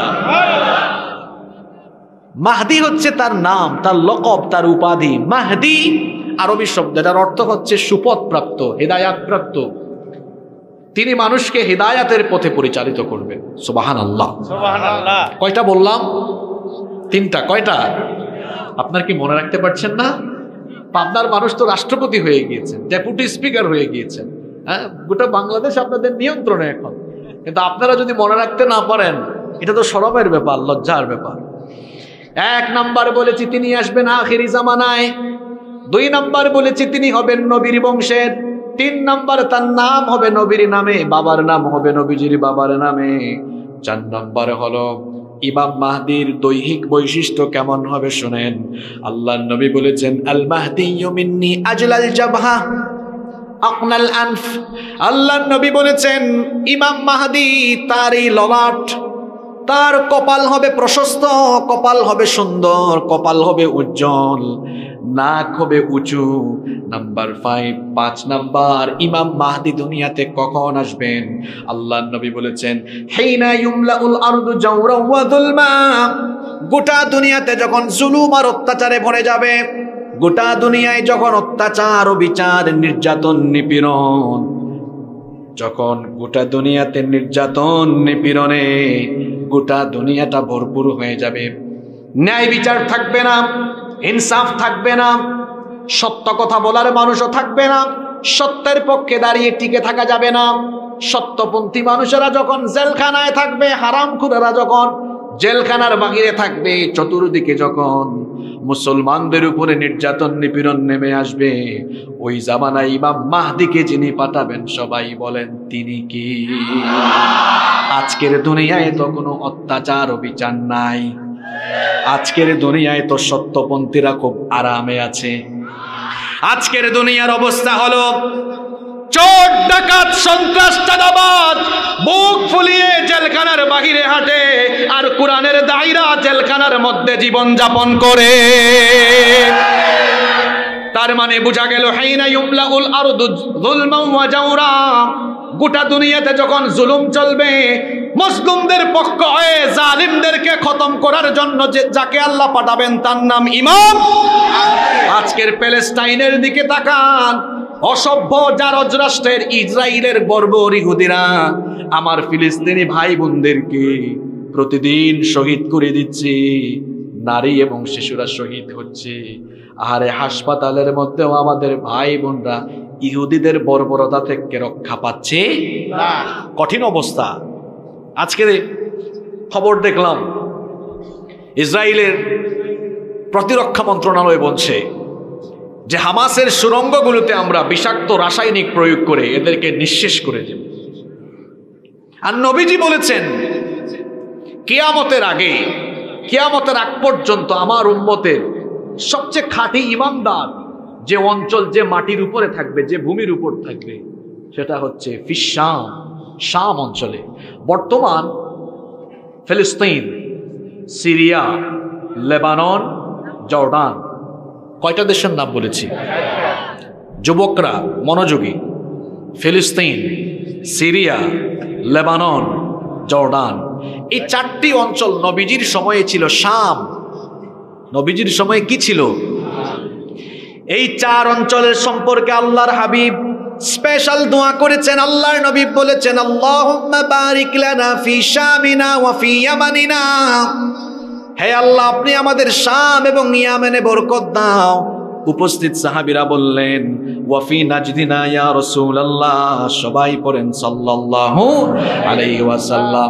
ওগো আল্লাহর রাসূল, আপনি আমাদের নজদের জন্য দোয়া করেন। নবীজি আবারও বললেন, আল্লাহুম্মা বারিক লানা ফি শামিনা ওয়া ফি ইয়ামানিনা। হে আল্লাহ, আপনি আমাদের শাম এবং ইয়ামেনে বরকত দেন। সাহাবীরা বললেন, ওয়া ফি নাজদিনা, আমাদের নজদের জন্য আপনি দোয়া করেন। নবীজি আবারও বললেন, আল্লাহুম্মা বারিক লানা ফি শামিনা ওয়া ফি ইয়ামানিনা। হে আল্লাহ, আপনি আমাদের শাম এবং ইয়ামেনের মধ্যে বরকত দেন। নবীজি বরকতের দোয়া করলেন কয়বার? জোরে বলেন কয়বার? সাহাবারা বললেন, ওগো আল্লাহর হাবিব, কেন আপনি আমাদের নজদের জন্য দোয়া করছেন না? নবীজি বললেন, হুনাকা জালাজিল ওয়াল ফিতানু ফি আখিরিজ জামান। হুনাকা জালাজিল ওয়াল ফিতানু ওয়া ফিহি কারনুশ শাইতান। আল্লাহর হাবিব বললেন, শোনো, নজদের জন্য এজন্য দোয়া করলাম না, শেষ জামানায় কিয়ামতের আগে এই নজদের মধ্যে ভয়াবহ ভূমিকম্প হবে, ফিতনা ছড়াবে, অশ্লীলতা, অসভ্যতা, শয়তানি কাজ ছড়াবে। আপনারা বলবেন হুজুর নজদ আবার কোন অঞ্চল? মুহাদ্দিসগণ নজদ দ্বারা দুইটা অঞ্চলকে উদ্দেশ্য করেছেন। হয় এটা দ্বারা ইরাকের নজদ উদ্দেশ্য, আবার আরবিতে সৌদি আরবের হিজাজের উঁচু ভূমিকেও নজদ বলা হয়। ১৫০০ বছর আগে নবীজি কি কথা বলে গেলেন? বললেন আখিরি জামানায় এইসব অঞ্চলে অশ্লীলতা, বেহায়াপনা, নোংরামি ছড়াবে। আজকের সৌদি আরবে তাকায় দেখেন হালাল নাইট ক্লাব চালু হয়ে গিয়েছে, সিনেমা হল চালু হয়ে গিয়েছে, অশ্লীলতা, বেহায়াপনা চালু হয়ে গিয়েছে। তার মানে কিয়ামত নিকটবর্তী হয়ে গিয়েছে। বরকতের দোয়া করেছেন আল্লাহর নবী শামের ব্যাপারে। কেন? ফিলিস্তিনের এই মুজাহিদদের জন্য আল্লাহর নবী কেন দোয়া করেছেন শুনেন। আল্লাহর নবী বলেছেন লা তাজালু তাইফাতুম মিন উম্মতি ইউকাতিলুনা আলাল হক যাহিরিনা ইলা ইয়াউমিল কিয়ামাহ। আমার উম্মতের একদল লোক কিয়ামত পর্যন্ত হকের উপরে লড়াই করতে থাকবে। গোটা দুনিয়া তাদের বিরোধিতা করে, তাদের বিরুদ্ধে যদি ঐক্যবদ্ধ হয়ে যায় তাও অসুবিধা নাই, ওই মুজাহিদদেরকে আমি আল্লাহ সহযোগিতা করে বিজয় দান করব। সাহাবীরা বললেন নবীজি কোন অঞ্চলের ব্যাপারে বলছেন? নবীজি বললেন আহলুস শাম, শাম অঞ্চলের উম্মতদের ব্যাপারে বলছি। ফিলিস্তিন সম্পর্কে ভালোভাবে যুবকরা জেনে নাও, ফিলিস্তিনের ভূমি হচ্ছে আরদুল মাহশারি ওয়াল মানশার, এটাই হবে কিয়ামতের মাঠ। আল্লাহর হাবিব বলেছেন এই ভূমিকে কেন্দ্র করে আখিরি জামানায় সবকিছু ঘটবে। এই ফিলিস্তিনে এসেছেন হাজার হাজার নবী রাসূল, এখানে এসেছেন সাইয়েদনা ইব্রাহিম আলাইহিস সালাম, এখানে এসেছেন সাইয়েদনা ইসহাক, এখানে এসেছেন সাইয়েদনা ইয়াকুব আলাইহিস সালাম, এখানে এসেছেন সাইয়েদনা দাউদ আলাইহিস সালাম, এখানে এসেছেন তার ছেলে সুলাইমান আলাইহিস সালাম, এখানে এসেছেন মুসা নবী, এখানে এসেছেন ঈসা নবী, এখানে আসবেন মাহদি, এখানে আসবে দাজ্জাল, এখানে মরবে দাজ্জাল, এখানে আসবেন আবার শেষ জামানায় ঈসা। সুবহানাল্লাহ। ফিলিস্তিনে অবস্থিত মসজিদে আকসা, এটা ছিল আমাদের আগের কিবলা। ফিলিস্তিনের এই ভূমিকে আল্লাহর নবী বরকতময় ভূমি বলেছেন। আল্লাহ তাআলা কোরআনে 5 জায়গায় ফিলিস্তিনের ভূমিকে বরকতময় ভূমি বলেছেন। আল্লাহু আকবার। তারা বলছে শেষ করে দিবে, আর আল্লাহর হাবিব বলেছেন কিয়ামত পর্যন্ত এরা হকের উপরে টিকে থাকবে আর এদেরকে আল্লাহ বিজয় দিবেন। সুবহানাল্লাহ। ফিলিস্তিনিদের ঈমান আর আমাদের ঈমান একরকম নয়। আল্লাহর নবী বলেছেন আখিরি জামানায় যখন তামাম দুনিয়ায় ফিতনা ছড়িয়ে যাবে, ঈমান দেখতে চাইলে ফিলিস্তিনের দিকে তাকাবে। সুবহানাল্লাহ কইতে মন চায় না? আজকে আমি ফেসবুকে দেখেছি ফিলিস্তিনের এক বাবা তার মেয়েকে শেখাচ্ছে যে মা, যখন তুমি বোমার আওয়াজ শুনবা তখন তুমি উল্লাস করবা। যেমন আমরা অনেক সময় আনন্দিত হলে হেই হুই অনেক উল্লাস করি না? উল্লাস করি। তো ফিলিস্তিনের এক বাবা তার মেয়েকে বলছে যে মা, তুমি যখন কোনো বোমা হামলা, বোমার আওয়াজ শুনবা উল্লাস করবা।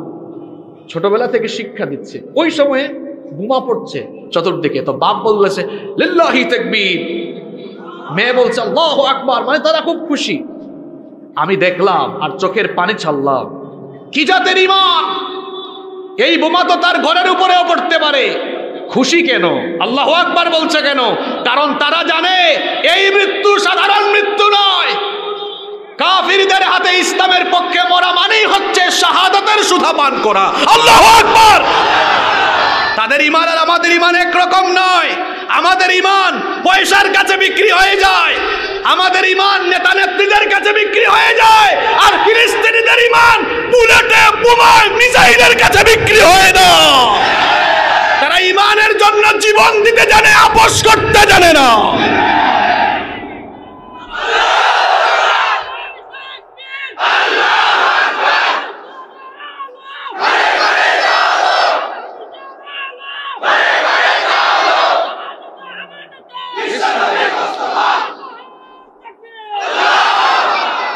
কষ্ট হচ্ছে আপনাদের?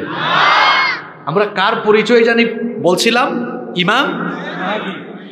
ইমাম মাহদি আলাইহিস সালামের 10টা বৈশিষ্ট্য বলছিলাম, তার মধ্যে 5 নাম্বার বলছিলাম হাইনা ইউমলাউল আরদু যুলমান ওয়া জামরান, যখন গোটা দুনিয়া জুলুম অত্যাচারে ভরে যাবে, তখন ইমাম মাহদী আলাইহিস সালাম আসবেন। আজকের ফিলিস্তিনিরা নির্যাতিত, আগামীর বিশ্বকে শাসন করবে এই ফিলিস্তিনিরা। এই যুবকরা শোনেন, আমার বাবাজানরা শোনেন, কি বললাম? আগামীর বিশ্ব শাসন করবে, জোরে বলেন। এটা আবেগী কথা নয়, ওয়াজের মাঠ গরম করা কথা নয় তো এটা। তাহলে বলবেন হুজুর কথার বাস্তবতা কোথায়? বাস্তবতা হলো ইমাম মাহদী সৌদি আরবে আসবেন না। ইমাম মাহদী তিনি আসবেন পূর্ব দিক থেকে, মক্কায় তার প্রকাশ পাবে, এটা একটু পরে বলবো। কিন্তু তিনি যখন গোটা দুনিয়ায় খেলাফত প্রতিষ্ঠা করবেন, খেলাফতের হেডকোয়ার্টার হবে সৌদি আরবে নয়, বাংলাদেশে নয়। কোথায় কোথায় কোথায়? আমাদের বাংলাদেশে যে যখন সরকারে আসেন, সরকার প্রধানের অফিস কোথায়? আপনাদের পাবনায় রাষ্ট্রপতি পাইয়া আপনারা কি অফিস আদালত সব পাবনায় নিয়ে আসছেন নাকি? মহামান্য রাষ্ট্রপতির অফিসও কোথায়? তিনি বঙ্গভবনে থাকেন। কোথায়? ঢাকায়। তো ইমাম মাহদী আলাইহিস সালাম তামাম দুনিয়া শাসন করবেন আল্লাহর দ্বীন মতো, কোরআন মতো। আর খেলাফতের হেডকোয়ার্টার কোথায়? এজন্য বলেছি অসভ্য মার্কিনীরা, পশ্চিমারা, আমেরিকানরা বলছে আমরা গাজ্জাকে, ফিলিস্তিনকে শেষ করে দিব। আর আমরা বলছি আমেরিকা বলতে, পশ্চিমের দেশ বলতে পৃথিবীর মানচিত্রে আগামীতে কোনো দেশ থাকবে না। এটা ওয়াজের মাঠ গরম করা বক্তব্য নয়। একটু আগে একটা হাদিস বলে এসেছি না, কিয়ামতের আগে কয়টা ঘটনা ঘটবে? দেখি তো, বিলের মাছ, চলন বিলের মাছ, আত্রাই নদীর মাছ খেয়ে খেয়ে কাদের ব্রেন কতটা শার্প হলো। আমি বলেছিলাম 3টা ভূমিকম্প ঘটবে পৃথিবীর 3 দিকে। কার মনে আছে? একটা ঘটবে কোথায়? মাশাআল্লাহ, পূর্বে। আরেকটা, এবার পৃথিবীর ম্যাপ হাতে নেন তো, পশ্চিমে কোন দেশ? আমেরিকা। আর তার আরো কয়েকটা গুলাম দেশ আছে, ফ্রান্স সহ, কানাডা সহ আরো কয়েকটা আছে না? আচ্ছা, আমার মতো হুজুর না হয় কথা ভুল বলতে পারি, মুহাম্মদ সাল্লাল্লাহু আলাইহি ওয়াসাল্লামের কথা কি মিথ্যা? জোরে বলেন। তিনি কি বলেছেন 1500 বছর আগে? কিয়ামতের আগে পৃথিবীর 3টা অঞ্চল আল্লাহ মাটির নিচে গেড়ে দিবেন। একটা হবে খাসফুন বিল মাশরিক, পূর্ব দিকে, ওয়া খাসফুন বিল মাগরিব, আরেকটা হবে পৃথিবীর পশ্চিম দিকে, আরেকটা হবে ওয়া খাসফুন বিল জাজিরাতুল আরব, আরেকটা হবে জাজিরাতুল আরবে। এর মধ্যে একটার কথা বলেছেন পশ্চিমের দেশ, যে আমেরিকানরা গোটা পৃথিবীতে মরলগিরি করে অসভ্য ইসরায়েলিদেরকে দিয়ে মধ্যপ্রাচ্যের মুসলমানদেরকে বেকায়দায় ফেলার জন্য এবং মধ্যপ্রাচ্যে তাদের প্রভাব ধরে রাখার জন্য, শুধু মধ্যপ্রাচ্য নয় সারা পৃথিবীতে ভেজাল লাগায় রেখেছে এই আমেরিকানরা। তারা ভাবছে আগামীর পৃথিবী তারা নেতৃত্ব দিবে। না, আমরা আল্লাহর হাবিবের এই হাদিস গবেষণা করে দেখেছি, এই আমেরিকানদের মুরলগিরি থাকবে না। অচিরেই পৃথিবীর মানচিত্র থেকে আমেরিকা এবং তাদের গোলাম দেশগুলো মাটির তলায় একেবারে নিঃশেষ হয়ে যাবে বলেছেন বড় হুজুর মুহাম্মদ সাল্লাল্লাহু। আপনাদের কি বিশ্বাস হয় নাকি হয় না? ইমাম মাহদী আলাইহিস সালামের 5টা পরিচয় বললাম। নাম্বার 6 নম্বর হলো ইমাম মাহদী যখন আসবেন দুনিয়ায়, তখন দুনিয়ার অবস্থা কি হবে? আল্লাহর হাবিব বলেছেন ইয়ামলাউল আরদা কিসতান ওয়া আদলান কামা মুলিআত যুলমান ওয়া জাওরা। তিনি আসার আগে পৃথিবী যেমন জুলুম অত্যাচারে ভরপুর ছিল, তিনি আসার পরে জুলুম অত্যাচার নিপীড়নকে দূর করে দিয়ে গোটা দুনিয়াকে ন্যায় আর ইনসাফে ভরে দিবেন। আরো আস্তে বলেন সুবহানাল্লাহ। তিনি যখন দুনিয়ায় আসবেন, দুনিয়াতে কেমন রহমত নেমে আসবে শুনেন। আল্লাহর হাবিব বলেছেন ইয়াসকিহিল্লাহুল গায়থ, আসমান থেকে তখন রহমতের বারিধারা নাজিল হবে। তখন অবস্থা এমন হবে তুখরিজুল আরদা নাবাতাহা, তখন জমিন থেকে ফসলের সমারোহ ভরে যাবে। এরপরে ওয়ায়ুতিল মালা সিহাহান, ইমাম মাহদী আলাইহিস সালাম সুষম বন্টন নীতি চালু করবেন। সুষম সুষম বন্টন নীতি। শোনেন, সুষম বন্টন নীতি থাকলে একটা সমাজ বা রাষ্ট্র উন্নতি উচ্চ শিখরে চলে যায়। যেখানে সুষম বন্টন নীতি থাকে না, সেখানের মধ্যে কোনো উন্নতি থাকে। আমার দেশ কত নেয়ামতের দেশ। আমার বাড়ি সিলেটে। সিলেটে গিয়েছেন কেউ? কে কে গেছেন? মাশাআল্লাহ মাশাআল্লাহ, আপনারা অনেকে গিয়েছেন। আমাদের সিলেটে গেলে দেখবেন দেশের 70% চা সিলেট থেকে উৎপন্ন হয়। সিলেটে আছে পাথরের খনি, আছে কয়লার খনি, আছে গ্যাসের খনি, এত সম্পদ আর সম্পদ।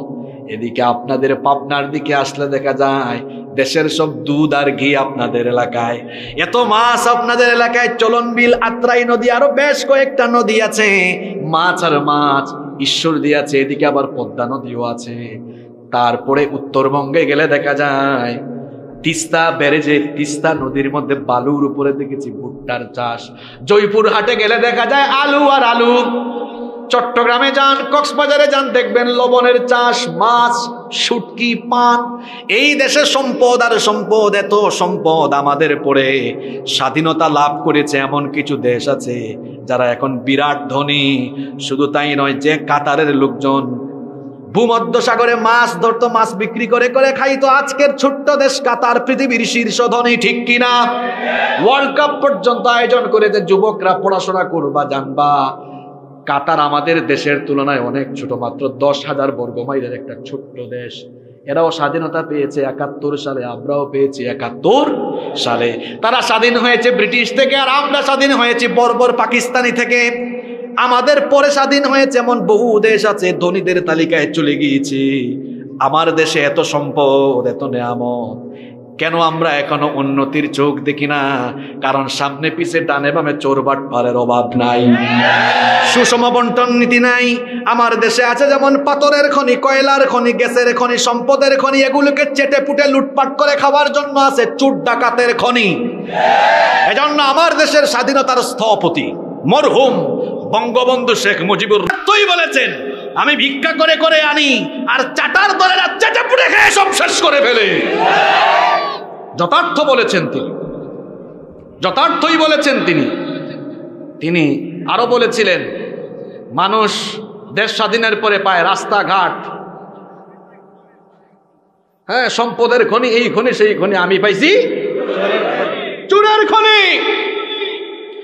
এই চোর আর ডাকাতরা যদি চুরি ডাকাতি বন্ধ করে, জনগণের মধ্যে সুষম বন্টন নীতির ভিত্তিতে এরা যদি এরকম ইনসাফ ভিত্তিক বন্টন নীতি চালু করতো, আমাদের দেশ শীর্ষ ধনীর কাতারে চলে যেত। এই কথা কেন বলেছি? ইমাম মাহদি তার বৈশিষ্ট্য ইউতিল মালা শিহাহান, সুষম বন্টন নীতি চালু করবেন। তার খেলাফতে, তার রাজত্বকালে কোনো দুর্নীতি থাকবে না, কোনো চুরি থাকবে না। শেষরা চোরেরা চাল চুরি, গম চুরি করতে পারবে না, জনগণের টিন চুরি করতে পারবে না। আহারে কি বলবো চুরি চামারির কথা, আমরা তো খাটের নিচে জুতা রাখি। আমাদের দেশের জনপ্রতিনিধি নামে এমন বহু ডাকাত আছে, এরা খাটের নিচে জনগণের তেল লুকায় রাখে। এইরকম শেষরা চোর আর চামার যদি ডানে বামে সামনে পিছে থাকে, তাহলে কখনো উন্নতি অগ্রগতি হবে না। আমি কি কথাগুলো রাজনৈতিক বললাম নাকি? এগুলো তো রাজনৈতিক কথা না। আমি যদি আওয়ামী লীগের কথা বলি, আওয়ামী লীগের পক্ষে কথা বলি, ওইটা হবে রাজনৈতিক বক্তব্য। আমি যদি বিএনপির পক্ষে কথা বলি, সেটা হবে রাজনৈতিক বক্তব্য। আমি যদি জামাতে ইসলামের পক্ষে কথা বলি, সেটা হবে রাজনৈতিক বক্তব্য। আমি যদি জাতীয় পার্টির পক্ষে কথা বলি, সেটা হবে রাজনৈতিক বক্তব্য। কিন্তু আমি তো চুরের বিরুদ্ধে কথা বলছি, ডাকাতের বিরুদ্ধে কথা বলছি, দুর্নীতিবাজের বিরুদ্ধে কথা বলছি। কারণ চুরের বিরুদ্ধে আল্লাহর কোরআন, ডাকাতের বিরুদ্ধে আল্লাহর কোরআন, সুদখোরের বিপক্ষে আল্লাহর কোরআন। এই জন্য সুদখোরের গায়ে লাগতেই পারে, চোরের গায়ে, ডাকাতের গায়ে লাগতে পারে। এই জন্য হুজুরের কিছু করার নাই, কারণ আল্লাহর কোরআন চোর ডাকাতের বিরুদ্ধে না পক্ষে। জোরে বলেন পক্ষে না বিপক্ষে? তাহলে ইমাম মাহদির সময় ইনসাফ থাকবে। জোরে বলেন কি থাকবে? শুধু তাই নয়, আল্লাহর হাবিব আরো বলেছেন ওয়াতাকসুরুল মাশিয়া, তার শাসন আমলে গবাদি পশু বেড়ে যাবে, ওয়াতুজামুল উম্মাহ, এমনকি তিনি মুসলিম উম্মাহকে শক্তিশালী করবেন, ঐক্যবদ্ধ করবেন। নাম্বার 7, 7 নাম্বার হচ্ছে আল মাহদিয়্যু মিন্না আ'লা ইউসলিহুল্লাহু ফি লাইলাতিন ওয়াহিদা। আল্লাহর হাবিব বলেছেন ইমাম মাহদি যখন কিয়ামতের আগে দুনিয়ায় আসবেন, ক্ষমতায় তিনি এমন ভাবে অধিষ্ঠিত হবেন, ফি লাইলাতিন ওয়াহিদা, আল্লাহ তাকে মাত্র এক রাতে খিলাফতের যোগ্য বানাবে। আমি কি আপনাদেরকে কষ্টে ফেলে দিয়েছি? কষ্ট হচ্ছে না তো? আমরা ক্ষমতার জন্য বছরের পর বছর, যুগের পর যুগ আন্দোলন করি, সংগ্রাম করি, লড়াই করি, আর ইমাম মাহদি ক্ষমতার জন্য আন্দোলনও করবেন না, সংগ্রামও করবেন না, মাত্র এক রাতে আল্লাহ তার হাতে গোটা দুনিয়ার ক্ষমতা দিয়ে দিবে। নাম্বার 8 নাম্বার হচ্ছে ইমাম মাহদি যখন আসবেন, মাহদি বিরোধী লোকেরা তখন ঐক্যবদ্ধ, মাহদি বিরোধী লোকেরা ঐক্যবদ্ধ হয়ে ইমাম মাহদিকে হত্যার জন্য সৈন্যবাহিনী পাঠাবে। ইমাম মাহদিকে কোথায় চেনা যাবে, কোথায় তার প্রকাশ ঘটবে? শুনেন, আল্লাহর নবী বলেছেন ইয়াউদু আইদুম বিল বাইত। আমি আশ্চর্য হচ্ছি, আমি অবাক হচ্ছি, আমারই বংশের এক লোক যখন খিলাফতে অধিষ্ঠিত হবেন, আর যখন তিনি কাবা ঘরে আশ্রয় নেবেন, ইমাম মাহদি আলাইহিস সালাম কাবা ঘর তওয়াফ করবেন, রুকনে ইয়ামিনী এবং মাকামে ইব্রাহিমের মাঝ বরাবরে তিনি থাকবেন। লোকেরা তাকে দেখে চিনে ফেলবে। আসল মাহদি যিনি হবেন, তিনি তাকে নিজে মাহদি বলে পরিচয় করবেন না, দাবি করবেন না, মানুষকে তার হাতে বায়াত গ্রহণের জন্য বলবেন না, বরং গোটা দুনিয়ায় তখন এমন বিপদ মুসিবত ছেয়ে যাবে, কাবা ঘরের মধ্যে লোকজন তওয়াফরত অবস্থায় তখন ইমাম মাহদিকে দেখে চিনে ফেলবে। ইমাম মাহদিকে চিনে তারা ইমাম মাহদির হাতে বায়াত গ্রহণ করবে। আর মাহদি বিরোধী লোকেরা, অর্থাৎ দুনিয়ার কাফির, মুশরিক, বেঈমান, বর্বর ইহুদি সহ মুনাফিক, বেঈমান, জালিমগুলো তখন ঐক্যবদ্ধ জোট বানিয়ে তারা তাদের একটি সম্মিলিত সেনাবাহিনী পাঠাবে মাহদিকে হত্যা করার জন্য। শুনতেছেন তো আপনারা? ওই যে একটু আগে বলছিলাম না, আসল মাহদি চিনবেন কেমনে? আসল মাহদি হবেন যিনি কেউ মারতে পারবে না তাকে। এখন পর্যন্ত দুনিয়ায় অনেকে নিজেকে ইমাম মাহদি বলে দাবি করেছে। যুবক ভাইদের কাছে ফোন আছে না? গুগল শরীফে সার্চ করবেন, সব পাবেন। সর্বশেষ দুনিয়াতে ইমাম মাহদি বলে একজন দাবি করেছে 1980 সালে। তার নাম হচ্ছে মুহাম্মদ বিন আবদুল্লাহ আল কাহতানি। মুহাম্মদ বিন আবদুল্লাহ আল কাহতানি 1980 সালে সৌদি আরবের সেই সময়ের সরকার তখন একটা ফোর্স পাঠিয়ে ওই নকল মাহদির বুককে গুলে দিয়ে জাজরা করে দিয়েছে, শেষ। এখন আপনারা বলবেন, হুজুর আসল মাহদিকে কি এরকম হত্যা করা যাবে নাকি? বোমা, বুলেট, মিসাইল বা ক্ষেপণাস্ত্র দিয়ে তাকে কি হত্যা করা যাবে নাকি? শোনেন, আল্লাহর নবী বলেছেন, যখন মাহদির আত্মপ্রকাশ ঘটবে, মাহদি বিরোধী লোকেরা একটা সম্মিলিত শক্তিশালী সেনাবাহিনী পাঠাবে ইমাম মাহদিকে হত্যা করার জন্য। মাহদি তখন কাবা ঘরে থাকবেন, মসজিদে হারামের মধ্যে থাকবেন। আর ওই সম্মিলিত বাহিনী যখন মাহদিকে হত্যা করার জন্য তারা যখন রওনা করবে, ফাইদা কানু বিবাইদাই মিনাল আরদি খুসিফা বিহিম, বাইদা নামক একটা যাওয়ার পরে, বাইদা নামক একটা জায়গায় উপস্থিত হওয়ার পরে ওই সম্মিলিত সেনাবাহিনীকে আল্লাহ মাটির তলায় ধসাইয়া দিবেন। আল্লাহু আকবার! তাহলে ইমাম মাহদি হবেন যিনি তাকে কেউ হত্যা করতে পারবে? জুড়ে বলেন, কেউ হত্যা করতে পারবে? ইমাম মাহদির আগমনের খবর যখন গোটা দুনিয়ায় ছড়িয়ে যাবে, খুরাসান থেকে সর্বপ্রথম কালো পতাকাবাহী এক লোক, তুর্কমেনিস্তান, আফগানিস্তান, ওই অঞ্চল থেকে প্রথম লোকেরা কালো পতাকা নিয়ে ইমাম মাহদির সৈন্য হবে। আমাদের হায়াতে যদি আমরা মাহদিকে দেখে ফেলি, মাহদির খবর পাই, আমরাও মাহদির সৈন্য হতে রাজি আছি না নাই? দেখি তো কারা কারা রাজি, দুহাত তুলে আল্লাহকে দেখান।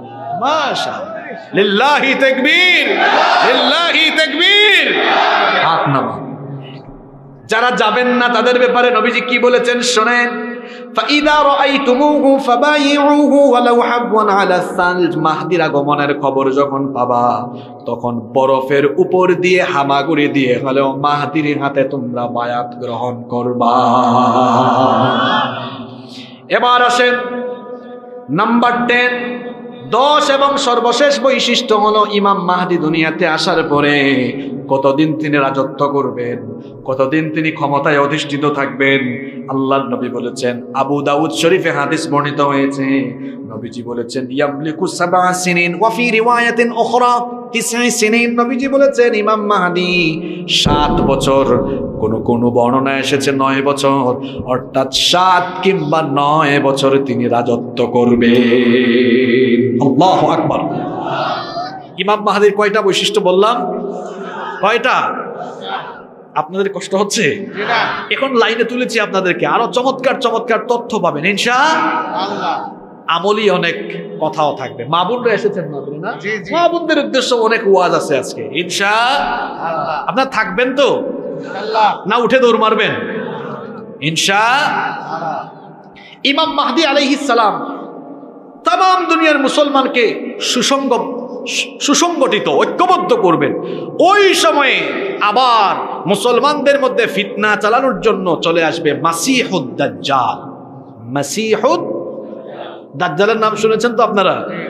এর নাম হচ্ছে, এর পুরা নাম, যেমন আমাদের অনেকের নাম আছে না, এই যে পুস্টারে দেখেন মকবুল হোসাইন, আপনাদের এমপি সাহেব, ওনার পুরা নাম, সুন্দর নাম ওনার। তারপরে আবু ইউসুফ আলী মোল্লা, এরপরে এখানে অনেকের নাম আছে, গোলাম হাফিজ রঞ্জু, লোকমান হোসেন, সুন্দর সুন্দর নাম সবার, এই যে পুরা নাম। তো দাজ্জালের পুরা নাম হচ্ছে মাসিহুদ দাজ্জাল। তার নাম মাসিহ কেন, তার নাম দাজ্জাল কেন, এটা আগে শুনেন। মাসিহ, ঈসা আলাইহিস সালামকে বলা হয় মাসিহ ইবনু মারিয়াম। তো ঈসা আলাইহিস সালামকে মাসিহ বলা হয়, আবার দাজ্জালের নামও মাসিহ। তো একজন তো ভালো নবী আর একটা শয়তান, শুধু শয়তান না, শয়তান থেকেও আরো খারাপ। তো দুইজনের নাম মাসিহ কেন এবার শুনেন। ঈসা আলাইহিস সালামকে মাসিহ বলা হয় এই কারণে, মাসিহ শব্দটার সাথে আপনারা পরিচিত। আপনারা যখন অজু করেন, অজু করার সময় একটা অঙ্গ ধৌত না করে কি করেন? কি করেন? মাসিহ করেন। মাসিহ শব্দটি মাসহুন থেকে এসেছে। মাসিহ মানে হলো মুছা, মাসিহ মানে হলো মুছা। ঈসা আলাইহিস সালামকে মাসিহ বলা হয় কেন জানেন? ঈসা আলাইহিস সালামের মুআজিজা ছিল, তিনি যখন কোনো অন্ধ ব্যক্তির চোখের উপরটা মাসিহ করে দিতেন, আল্লাহ ওই অন্ধ ব্যক্তির চোখের আলো ফিরাইয়া দিতেন। সুবহানাল্লাহ। ঈসা আলাইহিস সালাম যখন কোনো কুষ্ঠরোগীর গা হাত দিয়ে মাসিহ মুছে দিতেন, আল্লাহ তার কুষ্ঠরোগ ভালো করে দিতেন। এখন প্রশ্ন হলো, হুজুর দাজ্জালকে মাসিহ বলা হয় কেন? দাজ্জালের একটা চোখ, চোখের ভ্রু সুদ্ধা চামড়ার আবরণ দিয়ে মুছে দেওয়া থাকবে, একটা চোখ থাকবে না, কানা দাজ্জাল। তার একটা চুল থাকবে, একটা চোখও থাকবে চামড়ার নিচে মুছা, এজন্য তাকে বলা হয় কি? মাসিহ। আবার মাসিহ শব্দের আরেকটা অর্থ হলো ভূপৃষ্ঠে বিচরণকারী। এই দাজ্জাল মক্কা মদিনা ছাড়া গোটা দুনিয়ায় ঘুরে বেড়াবে আর মানুষের মধ্যে ফিতনা চালাবে, যেহেতু সে ভূপৃষ্ঠে বিচরণ করবে, এজন্য তার নাম হচ্ছে মাসিহ। এখন প্রশ্ন হচ্ছে, হুজুর তাহলে তার নাম দাজ্জাল কেন? দাজ্জাল শব্দটি আরবি আদ-দাজলু মূল ধাতু থেকে এসেছে। এটার অর্থ হলো, আরবি ডিকশনারি খুললে দেখবেন অর্থ হলো আল খালাত, ইয়ানি সত্যের সাথে মিথ্যা সংমিশ্রণ ঘটানো, প্রতারণা করা, ধোঁকাবাজি করা। দাজ্জাল হবে ধোঁকাবাজ, দাজ্জাল হবে প্রতারক, এজন্য তার নাম হলো দাজ্জাল, মাসিহুদ দাজ্জাল। তারে চিনবেন কেমনে? দাজ্জালের পরিচয় বলছে, দাজ্জালের পরিচয় মোট 12টা। কয়টা? ভয় পায় না, এগুলো খুব শর্টলি বলছি। নাম্বার 1, 1 নাম্বার, দাজ্জাল কোন জাতি থেকে হবে? দাজ্জাল কোনো জিন হবে না, ভূত হবে না, দাজ্জাল আসবে মানুষের আকৃতিতে। তাহলে দাজ্জালের 1 নাম্বার পরিচয় জানলাম, দাজ্জাল আসবে কার আকৃতিতে? আসতে বলবেন না, জোরে বলেন, কার আকৃতিতে? মানুষের আকৃতিতে। তবে আমাদের মতো তার বৈশিষ্ট্য হবে না, বরং তার মধ্যে স্বতন্ত্র কিছু বৈশিষ্ট্য থাকবে। কি সেগুলো শুনেন। নাম্বার 2, আল্লাহর হাবিব বলেছেন, আলা ইন্নাল মাসিহাদ দাজ্জাল আওয়ারুল আইন। আল্লাহর নবী বলেছেন, উম্মত সাবধান, দাজ্জালের 1 চোখ হবে কানা, কানা দাজ্জাল 1 চোখ হবে অন্ধ। আর দাজ্জাল নিজেকে রব বলে দাবি করবে। খবরদার দাজ্জালের ফিতনায় পড়ে যেও না, কারণ দাজ্জালের 1 চোখ কানা থাকবে, নিজেকে রব বলবে। তোমরা তার ধোঁকায় পড়ো না, কারণ আমাদের রব যিনি, তিনি অন্ধ নন। আমাদের রব মানুষের মতো নন, মানবীয় সকল গুণাবলীর ঊর্ধ্বে। কত সুন্দর তিনি আমরা জানি না। মাথার উপরের আসমান কত সুন্দর, জমিনটাও কত সুন্দর, এই দুনিয়ার মানুষগুলোও কত সুন্দর। সুন্দর করে সবাইকে যিনি বানালেন, সবাই বলেন তিনি কে? আল্লাহ। যিনি সবাইকে এত সুন্দর করে বানালেন, তিনি যে কত সুন্দর আমরা জানি। এজন্য একজন গজল লিখেছে, গেয়েছে, দুনিয়া সুন্দর, মানুষ সুন্দর, আসমান সুন্দর, জমিন সুন্দর, সুন্দরে সুন্দরে পাল্লা, জানি না কত সুন্দর তুমি আল্লাহ, জানি না কত সুন্দর তুমি আল্লাহ। সুবহানাল্লাহ। এক নাম্বার বললাম দাজ্জাল হবে মানুষের আকৃতির, 2 নাম্বার দাজ্জাল হবে কানা, নাম্বার 3 নাম্বার হচ্ছে ইন্নাহু শাবুন কাতাব, দাজ্জাল হবে বিরাট আকৃতির এক যুবক, দানবীয় চেহারা থাকবে। নাম্বার 4 নাম্বার হচ্ছে আন্নাহু আহমার, তার গায়ের রং থাকবে লাল, অন্য বর্ণনা এসেছে শুভ্র সাদা রঙের অধিকারী হবে। নাম্বার 5 নাম্বার হচ্ছে আন্নাহু জাদুসার, তার মাথার চুল হবে অস্বাভাবিক কোকড়ানো, অস্বাভাবিক কোকড়ানো চুলের অধিকারী হবে। নাম্বার 6 নাম্বারে হচ্ছে মাকতুবুন বাইনা আইনাইহি কাফির, দাজ্জালের কপালের মধ্যে আরবি 3টা অক্ষর লেখা থাকবে, কাফ ফা র। কি বললাম? কাফ ফা র। 2 রকমের বর্ণনা, কাফ ফা র অথবা কাফির লেখা থাকবে। মোমেন যারা, শিক্ষিত হোক অশিক্ষিত হোক, দাজ্জালের কপালের কাফের লেখা পড়তে পারবে তারা। আপনারা বলবেন হুজুর অশিক্ষিত মানুষ লেখা আবার পড়ে কেমনে? শোনেন আমার ভাইয়েরা, অশিক্ষিত যদি লোকটা মুমিন হয়, দাজ্জালের এই কাফের লেখাটা পড়ার জন্য তার ইমানের অন্তর্দৃষ্টি যিনি খুলে দিবেন তিনি কে? আল্লাহ। কিন্তু কাফির মুশরিক সে যদি শিক্ষিত হয়, দাজ্জালের ওই কপালের কাফির লেখা পড়তে পারবে না, কারণ তার অন্তরের মধ্যে ইমানের নূর থাকবে না, এজন্য তারা পড়তে পারবে না। তাহলে দাজ্জালের 6 নম্বর বৈশিষ্ট্য বললাম, কপালের মধ্যে লেখা থাকবে কাফির, কপালের মধ্যে লেখা থাকবে। নাম্বার 7 নম্বর হচ্ছে আল্লাহর হাবিব বলেছেন দাজ্জাল হবে এমন, আল্লাহর নবী বলেছেন ইন্না মাসিহাদ দাজ্জাল, আল্লাহর হাবিব বলেছেন নিশ্চয়ই দাজ্জাল হবে রজুলুন কসিরুন আফহাজ, দাজ্জাল হবে বেটে। আপনারা আপনাদের এলাকায় বেটে মানুষকে কি বাটি বলেন, বেটে না বাইটটা বলেন?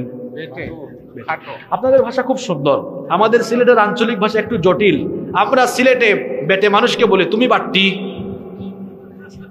কি বলি আমরা? দাজ্জাল হবে বেটে এবং সে হবে আফহাজ। আফহাজ মানে কি? আফহাজ হচ্ছে হুয়াল্লাযী ইযা মাশা বা'দা বাইনা রিজলাইহি কাল মুখতাইন। খতনা করার পর ছেলেরা হাঁটে কেমনে দেখছেন আপনারা? খতনা মুসলমানই দেয় না, ওই খতনা করার পরে সুন্নতি খতনা করানোর পরে ছেলেরা কেমনে হাঁটে? 2 পা ফাঁক করে ছড়ায়া ছড়ায়া। ওই দিন নোয়াখালী জিজ্ঞেস করলাম আপনারা এটাকে কি বলেন আঞ্চলিক ভাষায়? তাদের ভাষা কি সুন্দর, হ্যাঁ, তারা পানকে বলে হান, পানিকে বলে হানি। আমি তাদের এলাকায় শীতকালে মাহফিলে গিয়েছি একবার, এটা অনেক আগের কথা, যখন নোয়াখালীতে প্রথম গিয়েছি। তো আমাকে এক ভাই, প্রচন্ড কুয়াশা মাহফিলে, খুব শীত, আমাকে এসে একজন ভাই বলছে হুজুর, হুজুর হানি খাইবেন নি, হানি খাইবেন নি? আমি ভাবলাম মনে হয় ভাইজান খুব শিক্ষিত মানুষ, হানি মানে তো কি মধু না? তো ভাবলাম খুব ঠান্ডা শীত পড়েছে, একটু খাইলে একটু পরে ওয়াশ করবো, গলাটাও একটু গরম হবে। বললাম ভাই নিয়ে আসেন প্লিজ। কিছুক্ষণ পর 1 গ্লাস পানি নিয়ে আসছে, কয় হুজুর নেন হানি। আমি বললাম ভাই চাইলাম হানি, দিলেন দেখি পানি। কয় হুজুর আমি তো হানির কথাই কইছি আপনারে। অর্থাৎ তারা এই পানিকে তাদের ভাষায় কি বলে? তো নোয়াখালীতে এই যে 2 পা ছড়াইয়া হাঁটলে তারা এটাকে বলে সেগাইয়া সেগাইয়া হাঁটে, সেগাইয়া সেগাইয়া। দাজ্জাল হবে এরকম 2 পা ছড়িয়ে দেওয়া হাঁটবে। যুবকরা হেসো না, অনেক যুবক কিন্তু রাস্তাঘাটে দেখবেন 2 পা ছড়াইয়া ছড়াইয়া হাঁটে। এগুলো দাজ্জালের অনুসারী, এভাবে হাঁটা যাবে না। কেমনে হাঁটতে হবে আল্লাহ শিখিয়েছেন। আল্লাহ বলেছেন ওয়া ইবাদুর রহমানিল্লাযীনা ইয়ামশুনা আলাল আরদি হাওনা রহমানের বান্দারা দুনিয়ায় ভদ্রভাবে বিচরণ করবে, নম্রতার সাথে বিচরণ করবে, অভদ্র হবে না, ভদ্রতার সাথে চলবে। এটা আমাদেরকে শিখিয়েছেন কি? দাজ্জালের 8 নম্বর বৈশিষ্ট্য হলো দাজ্জাল হবে নির্বংশ। আল্লাহর নবী বলেছেন ইন্না মাসিহাদ দাজ্জাল লা ইউলাদু লাহু, তার কোনো ছেলে মেয়ে থাকবে না, সন্তানাদি থাকবে না। নাম্বার 9 নম্বর হচ্ছে আল্লাহর নবী বলেছেন দাজ্জাল হবে বিরাট দানবাকৃতির, দানবের মতো চেহারা। নাম্বার 10 নম্বরে হচ্ছে দাজ্জাল হবে বক্র স্বভাবের। ওই যে আমরা মাঝে মাঝে বলি ঘাড় তেরা গাউরা, দাজ্জাল হবে এরকম ঘাড় তেরা একটু গাউরা টাইপসের লোক। এরপরে নাম্বার 11 নম্বর হলো দাজ্জালের এই কপাল হবে অত্যন্ত প্রশস্ত।